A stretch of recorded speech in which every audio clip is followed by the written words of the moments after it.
Assalamualaikum warahmatullahi wabarakatuh. Perkenalkan, nama saya Ummi Rosyidah dengan NIM 140142242.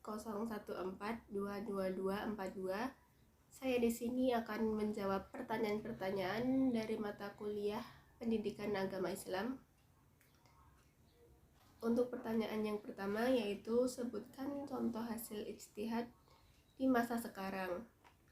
Nah, salah satu contohnya yaitu ketika penentuan tanggal 1 Ramadan dan 1 Syawal, para ulama akan berdiskusi untuk menentukan tanggal 1 Ramadan dan 1 Syawal itu berdasarkan perhitungan serta hukum Islam yang ada sebelumnya.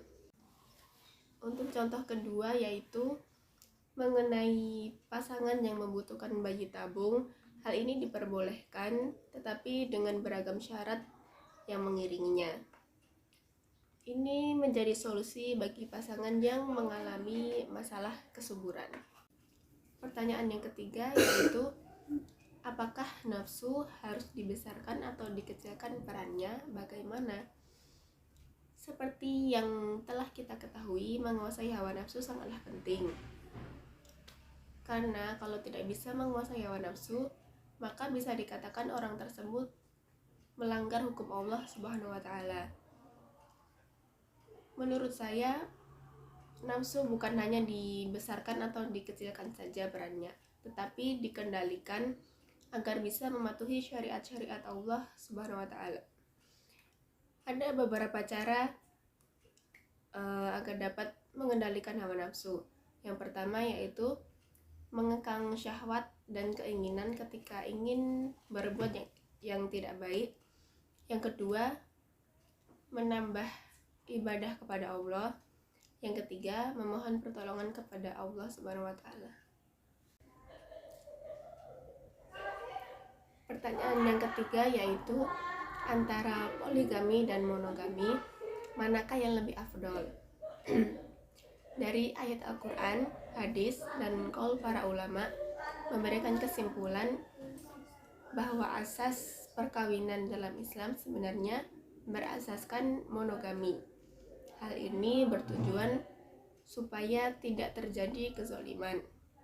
Poligami diperbolehkan dengan syarat dilakukan pada keadaan terdesak dan tidak ada jalan lain dalam perkara tersebut. Pertanyaan yang terakhir yaitu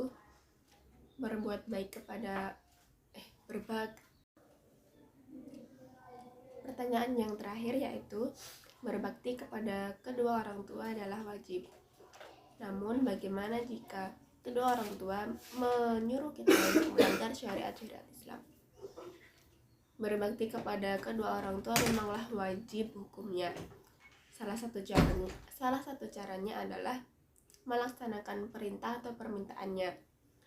Dalam kedua hal ini harus sesuai syariat Islam.